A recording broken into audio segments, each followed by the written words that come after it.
Now then,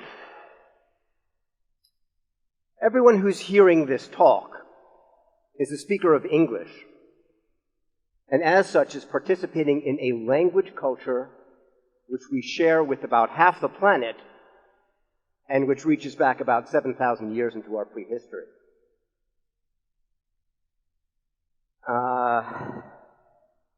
In the same way that Latin, over time, and like all languages, changes and becomes Italian and French and Spanish and the other Romance languages, scholars have been able to show that all the languages between the western deserts of China and Iceland go back to a mother tongue.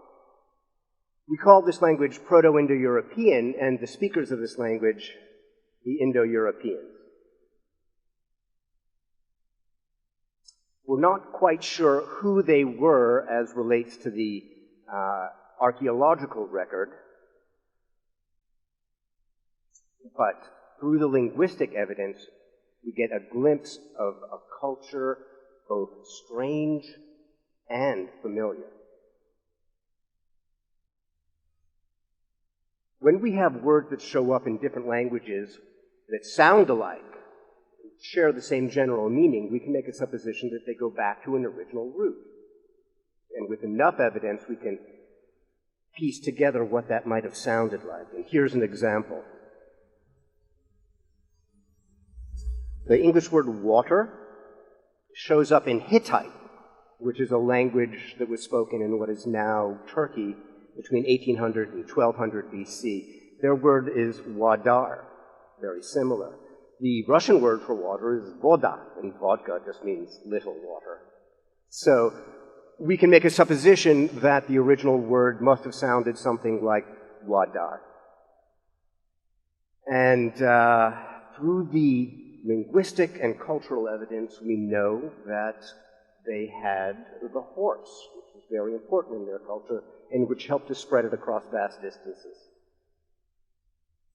They had the plow, they had the wheel, they had the axle, they had chariots, they had the yoke, and the root for that word shares its etymology with the word we think of as very ancient, like yoga, and also words that are very modern, like jack, is in the headphone jack that we just saw from the iPhone 7, or jacking into the internet.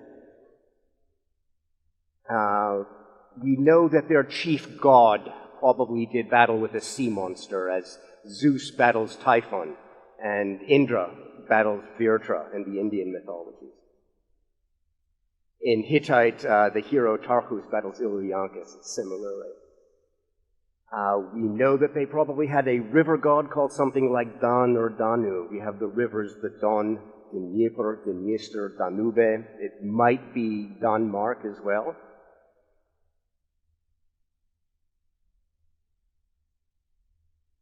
And we know that their thunder god, who's called Perun in Russian and Perkunas in Lithuanian, and Perkunas is cognate with the Italic word quercus, Latin for oak tree. And the Roman historians tell us that the Druids would worship at the oak. And quercus is the word which in English shows up in cork, as cork comes from the particular bark of an oak tree. And speaking of corks, we know they enjoyed a party. The word mead shows up across all the Indo-European languages. It's madhu in Sanskrit. It's meduos means drunk in Gallic. Medos in Old Church Slavonic. We have in Russian, you don't call the bear by his name for fear of attracting his attention. You describe him instead as Medved, the honey eater, and you know the name Medved. We know that they had wine. Venos in Greek, vino and vin in the Scandinavian languages, wine obviously in English. It was so good we had to share it with our neighbors to the south. It's yayin in Hebrew, it's wajin in Demotic Egyptian. We also know that the English words night and naked go back to the same root. So what this means is they probably weren't wearing any pajamas. So there's this ritual which is described in the Rig Veda, which is about 5,000 years old, written in Sanskrit, and as close as we come to what the original Indo-European speakers would have been talking about. This ritual called the Ashvamedha, and there's that need word again, describes a priestess having ritualized sex with a horse, which is then slaughtered and fed to the assembled masses, and everybody goes and gets drunk. And we can compare this directly with the ancient Irish kingship rituals, where the newly installed king has ritualized sex with a horse, which is then slaughtered and fed up to the assembled masses. And the kings of Norway did the same thing even after Christianization. And horse meat is taboo, of course, across all the Indo-European language cultures otherwise. And they were a restless bunch. And different groups would, over time, split off as the language itself sat in development. Their little branch would go off and develop. We think that the first branch to leave were the Anatolian, which is chiefly represented by the Hittite language. Other groups included the Greeks and the Dorics, and we'll talk about them a bit later. There was a major group that went off to the east, and they're called the Indo-Aryan branch, and they further split into the languages that become Farsi in modern-day Iran, and the Sanskrit languages. And we can trace the actual movement of the Indo-Europeans across the Indus River Valley by the place name. Okay, everybody's familiar with the Punjab region? That's literally, etymologically, the five waters, Pancha Ab, okay? And that Pancha is cognate with Greek pente and Latin quinque, goes back to an Indo-European, something like penque. Punch is the drink with 5 ingredients, right? And this might have been the original high five. We're not quite sure. It brings up another point. We're not sure what prompted their dispersal, what prompted their movement. It could just as easily have been about a need for more arable soil as it could have been about warfare and conquest and capture. That chariot that I had mentioned earlier was an effective tool for hauling heavy objects, and it was a great war machine as well. They had the recurved bow, which is a great weapon for hunting and great as a weapon in war. The Hittites were, in fact, the chief enemies of the Egyptians at the time of Ramses II, and according to his records, they were pretty fearsome warriors.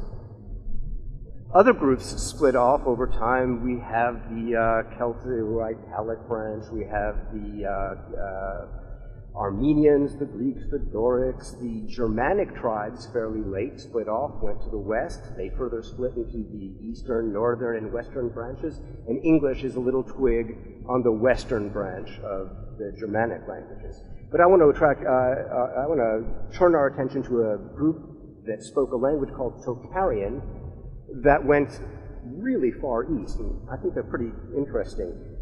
As recently as the 1980s, the shifting desert sands in the western desert of China, the Taklamakan Desert, revealed some ancient burials. And these mummies come to light, preserved in the arid desert environment, and they're unusually tall, and they have red and blonde hair, and they have long faces and long noses, and they are obviously looking Caucasian. An examination of their grave goods reveals even more interesting stories. One is buried with the world's oldest piece of cheese, and the Indo-Europeans were a dairy culture. At 3,400 years old, the cheese didn't really look all that appetizing. Several more were buried with bags of marijuana as a personal supply for the afterlife. So, these are our Indo-European cousins who were trading with the East thousands of years before Marco Polo came around. The clothing that they were wearing was made of a wool that was woven in a diagonal twill pattern that we see nowhere else except in ancient Celtic textiles. This is a tartan that the mummies of the Chinese desert were wearing. They discovered a graveyard in the middle of the desert where these people were buried, and this looks for all the world like a little marina in the middle of the desert. At the head of each grave is covered by an overturned wooden boat. And we can compare it with a paddle at the top of it, and we can compare this directly with the Viking practice of using their longships as the roof of their temporary shelters when they first arrived in Iceland, and then in Greenland, and then about 1,000 years ago at Lonesome Meadows in the northern tip of Newfoundland here in North America. So what drives all this expansion? What drives this need to move on? I think that there's a little clue in the Indo-European language itself, and there's a root that I want to focus on for a moment. New, little small particle. In English, it shows up as both the words new and now. We have it in Hittite, a language I'm referring to a lot today, which is written on cuneiform tablets, baked in clay. There's no punctuation, but you find the beginning of each sentence with the little symbol for the word new, which starts each sentence. We have tinea in Greek. What's going on? What's new? In Latin, quid nunc? How are you? What's up? I want to draw a line between this little particle and the expansion that we all are part of. I want to say that the Indo-Europeans not only expected each moment to be new and different than that which preceded it and that which came after it, but they placed a value on it, and that this value inevitably led to the need to change our environment, to change the scenery, to learn new things, to go further, to have each day be different. It's what causes us to go down to the sea in ships and to reach for the stars.